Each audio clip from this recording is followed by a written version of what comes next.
प्यारे विद्यार्थियों, सुप्रभात। हमने कल रस के संदर्भ में आपको कुछ बातें बताई थी और उनमें से कुछ विचार बिंदुओं को हमने कर लिया था, जैसे भाव, स्थायी भाव। आज हमने विभाव और अनुभाव पर विचार करेंगे। विभाव और अनुभाव को मैंने बताया था कि स्थायी भाव, विभाव, अनुभाव, संचारी भाव, ये रस हमारे अंदर यानी कि आनंद को प्राप्त करने का एक माध्यम है अर्थात इन्हीं के चार बिंदुओं के द्वारा ही हम रस की अनुभूति करते हैं अपने भीतर। तो आज हम बात करते हैं विभाव की और अनुभाव की। हमने कल बता दिया था भाव यानी मन के विकारों को। हमने यही बताया था कि मन के अंदर कई विकार यानी विचार परिवर्तन होते रहते हैं, जिन्हें भाव कहते हैं। आज हम बताएंगे विभाव। विभाव यानी कि भाव से जिनके कारण भाव जागृत होता है। मैंने यहाँ पर संक्षिप्त में लिखा है भाव जागृत के कारण, अर्थात हमारे भीतर जो मन में भाव पैदा करने वाले कारण होते हैं, कारक तत्व होते हैं, साधन होते हैं, सोर्सेज होते हैं, उन्हें हम विभाव कहते हैं। बात समझ में आ गई? जैसे हम रास्ते में जा रहे हैं और सांप को देखकर हम डर जाते हैं, तो हमारे अंदर कौन सा भाव आया? भय का। तो भय का भाव आया, किसके कारण आया? उस सांप के कारण। तो हमने यही बताया भाव जागने के कारण, हमारे मन में जो भाव जागा उसका कारण विभाव बना। विभाव दो प्रकार के होते हैं, मैंने यहाँ लिखा है अपने त्वरित चार्ट के में, आलंबन विभाव और उद्दीपन विभाव। ठीक है, उद्दीपन माने तेज करना, भड़काना, उत्तेजित करना। जैसे हवन कुंड के अंदर घी डालते हैं और अग्नि उद्दीप्त होती है यानी कि तेज होती है, इसलिए उसको उद्दीप्त कहते हैं, यानी उत्तेजित होती है और भड़कती है आग। तो वैसे ही अब ये कैसे होता है यहाँ पर कैसे समझेंगे। अब ये तो बात समझ में आ गई कि हम रास्ते में जा रहे हैं और हमने सांप देखा और सांप को देखकर हम भय गए, यानी कि इसमें सांप और हम दोनों विभाव हैं, दोनों ही विभाव है। अब यहाँ पर आलंबन विभाव और उद्दीपन विभाव। आलंबन विभाव के अंतर्गत दो बातें आती हैं, एक विषय और एक आश्रय। ध्यान से देखें, विषय और आश्रय। जैसे अभी मैंने बताया कि हम मार्ग में जा रहे हैं और मार्ग में अचानक हमें सांप फन फैलाए हुए नजर आ गया, तो हमारे अंदर कौन सा भाव आ गया? भय का। तो हमारे अंदर जो भाव जागा, हम तो हो गए आश्रय। आश्रय कौन हुआ? जिसके मन में भाव जागृत हुआ वो आश्रय हो गया। आश्रय जिसके मन में भाव जागा वो आश्रय हो गया, और जिसके कारण भाव जागा वो विषय हो गया।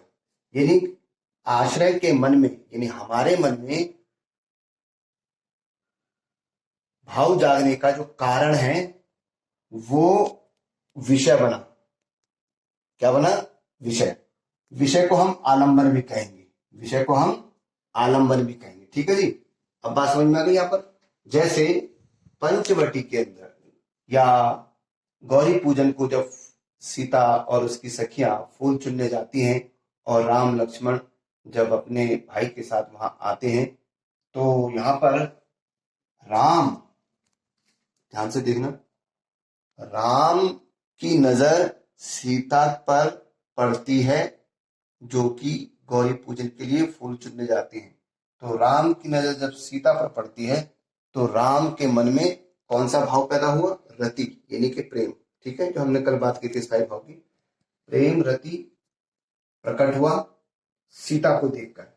अब राम हो गए आश्रय और सीता क्या हो गई? विषय। बस नहीं होगी ना? ये एक दूसरे के लिए विषय और आश्रय भी हो सकते हैं, ऐसा नहीं कि ये ऐसा है तो ये ऐसा है। भाई राम ने पहले जो देखेगा उसके मन में भाव जागेगा और वही आश्रय होगा। अगर सीता देखती तो सीता आश्रय हो जाती, इसलिए उसके चक्कर मत पड़ो। एक सीखने के लिए एक तरतीब से सीखते चलो। राम ने सीता को देखा तो राम के मन में प्रेम का भाव जागृत हुआ, तो यहाँ राम आश्रय। जिसके मन में भाव जागृत होता है या जागता है या पैदा होता है, उद्दीप्त होता है, उसे हम आश्रय बोलते हैं। जैसे सांप को देखकर हमारे मन में हुआ, ठीक हो गया, तो हम आश्रय हो गए राम। दूसरा जिसके कारण जागा वो है विषय। विषय कई किताबों में आलम्बन लिखा हुआ है और कहीं इसको विषय के में लिखा हुआ, तो दोनों ही आप विषय देखिए, इसको छोड़ दीजिए, कंफ्यूजन रहेगा आपको। फिर दूसरा आता है उद्दीपन। जब यहाँ का प्रसंग समझ में आ गया, राम और सीता का, राम ने सीता को देखा तो राम के मन में प्रेम का भाव उत्पन्न हुआ, राम मुस्कुराए और इस तरह से जो भी हुआ। अब ये दृश्य है राम और सीता का, जो ये संयोग मिलन है, ये और इसमें और तत्व सहायक होते हैं जो राम सीता के भीतर प्रेम को और बढ़ाते हैं और वो है उद्दीपन। उद्दीपन को ऐसे भी लिख सकते हैं, ऐसे भी लिखा जा सकता है उद्दीपन, और ऐसे भी लिखा जाता है जिसमें द डबल द इकट्ठा मिले होते हैं। ये पारंपरिक है और ये थोड़ा सा आधुनिक शैली का है, ठीक है ना। उद्दीपन करते हैं। अब कौन कौन सी चीजें उद्दीपन करती है? यानी राम ने जब सीता को देखा तो सीता के राम के मन में प्रेम का भाव उत्पन्न हुआ, और वो कौन सी बातें हैं जो राम के मन में उस भाव को और भड़काती है, उद्दीप्त करती है? एक तो है वातावरण, गौरी पूजन के लिए फूल चुनने के लिए चारों तरफ फूल ही फूल है, पक्षियों का कूकना, मोर का, ठीक है, और पक्षियों का आपस में चोंच मिलाना, ये वातावरण, और फूलों का मधुमेह वातावरण, सुगंधित वातावरण। एक तो ये हो गया वातावरण।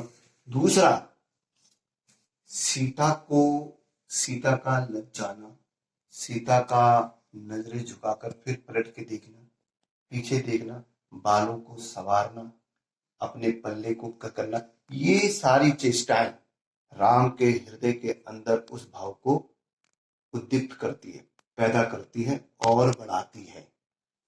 ठीक हो गया, ये सीन हो गया, पूरा का पूरा एक दृश्य हो गया।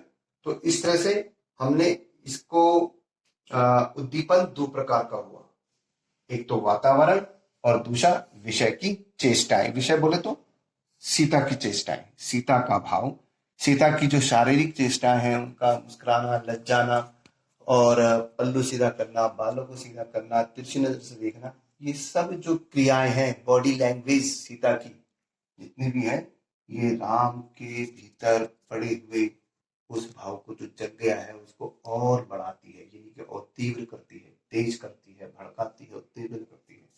तो उसे हम ये विभाव हो गया। अक्सर पूछा जाता है कि विभाव कितने प्रकार का होता है, तो आपने इसको इस तरह से समझाना है, इस तरह से चार्ट के द्वारा समझाना है। विभाव, जिससे भाव जागने के कारण होते हैं।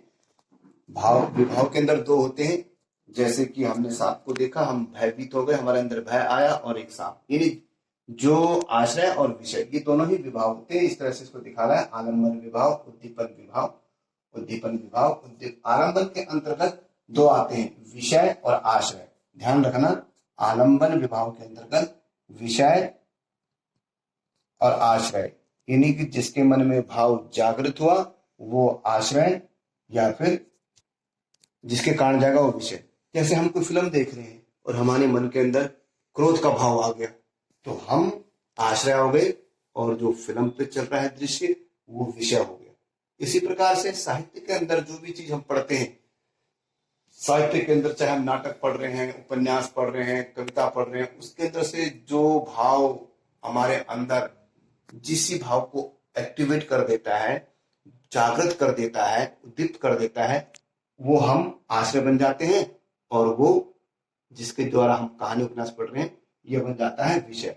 तो इस प्रकार से साहित्य के अंदर जो जितनी भी वस्तुएं हैं वो एक तरह से हमारे लिए आलंबन है। क्या है? आलंबन है। ठीक है, अब आता है अनुभव। जरा इसको समझ लीजिए, अनुभव, इसका दूसरा पॉइंट मैंने अनुभव बताया था। अनुभव, भाव सुन लीजिए एक बारी। जैसे शेर को देखा, जैसे हमने सांप को देखा, वैसे शेर को भी कह सकते हैं। जरूरी थोड़ी नहीं कि आप सांप को देखेंगे, हमें शेर दिख सकता है। शेर को हम घूमने जा रहे हैं, अचानक शेर दिख जाए तो शेर को देखने के बाद सबसे पहले हमारे अंदर कौन सा भाव आएगा? भय का। भय आ गया। अब भय आने के बाद क्या क्या होगा हमारे साथ? हमारे आवाज नहीं निकलेगी, हम भागना चाहेंगे, नहीं निकलेंगे, नहीं दौड़ पाएंगे। तो कहने का मतलब क्या हुआ? भाव के बाद पहले भाव आया और उसके बाद जो हमारे शरीर के साथ जो भारी प्रभाव हुआ भय के आने के बाद, सिट्टी पिट्टी गुम हो जाना, स्वर भंग हो जाना, ठीक है ना, ये सब क्या कराएंगे? अनुभाव।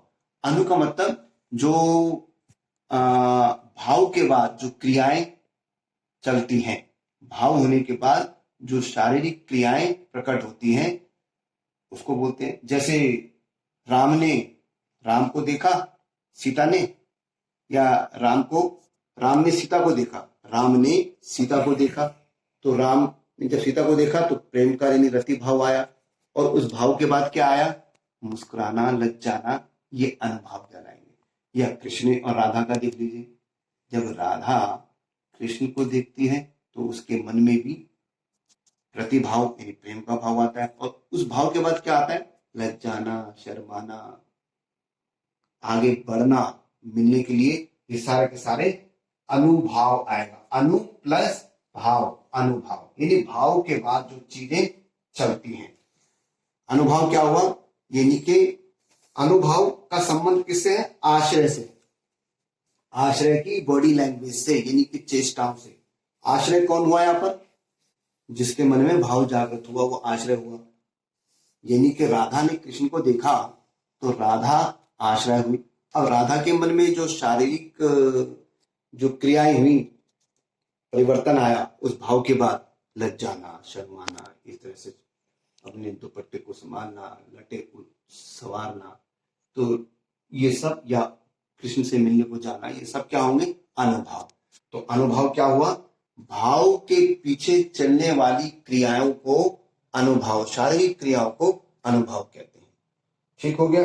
अब ये थोड़ा ये भी समझ लीजिए, एक किताब में लिखा है कायिक और सात्विक। मैं थोड़ा सा इसको हटा दूंगा थोड़ी देर के लिए। प्रयास और अप्रयास। कुछ आश्रय के चेहरे पर, आश्रय के अंदर, जैसे हम एक सीन लेते हैं कि अभिमन्यु का जब वध हो जाता है और जब अभिमन्यु के शरीर को शिविर में लाया जाता है पांडवों के, तो वहां पर शिविर में जब शव लाया जाता है और जब उसको अभिमन्यु, आपको पता है अर्जुन का लड़का था, अर्जुन जब उसको शव को देखते हैं अभिमन्यु के, तो कुछ क्रियाएं तो स्वाभाविक होती हैं, कुछ क्रियाएं स्वाभाविक होती है। मतलब स्पष्ट है कि भाई जिसका लड़का मर गया उसको रोना आएगा, तो रोना स्वतः होता है, यानी कि कुछ क्रियाएं स्वतः होती हैं और कुछ प्रयास से होती हैं। स्वतः होना, ठीक है, अभिमन्यु की मां आएगी, उसका रोना, विलपना, मूर्छित हो जाना, ये स्वतः है, ये अपने आप होती है। और जैसे अर्जुन का क्रोध में आ जाना, आंखें लाल हो जाना, ये भी स्वतः है। लेकिन जब वो जयद्रथ को मारने का ऐसे हाथ में खड़क उठाते हैं और आगे पांव मारते हैं और घोषणा करते हैं कि जयद्रथ, मैं कल तुझे सूर्य अस्त होने से पहले नहीं मारा तो मैं अग्नि समाधि ले लूंगा, या जल समाधि जो भी है। तो ये जो वाचन है, ये जो प्रलाप है, ये प्रयास है, ये एफर्ट है। तो दो तरह का हो गया, एक एफर्ट और एक एफर्टलेस, जिसमें प्रयास किया जाए। स्वतः क्रियाएं, जो क्रियाएं शरीर में स्वतः प्रकट होती हैं, जिनको किसी प्रयास की जरूरत नहीं होती, वो आपकी सात्विक होती है, या स्वतः होती है, या जिनको प्रयास नहीं करना पड़ता, अप्रयास करने की। और जिनके अंदर हम प्रयास करते हैं, प्रतिज्ञा लेते हैं, उनके लिए हुकार भरते हैं, ये प्रयास कर रहे हैं ना, एफर्ट कर रहे हैं, तो वो आपकी कायिक होगी, यानी कि जिसको प्रयास के द्वारा। तो इस प्रकार आज हमने विभाव और अनुभाव के बारे में ये बातें जानी है। कल हम संचारी भाव और कुछ और बातें के विषयों में पढ़ेंगे, रस के और विषयों के बारे में पढ़ेंगे। हमारा भाव पूरा हो गया, स्थायी भाव पूरा हो गया, विभाव, अनुभाव। कल हम संचारी भाव और उससे संबंधित और जो बातें बच गई हैं उनके बारे में चर्चा करेंगे। आज के लिए इतना काफी। धन्यवाद।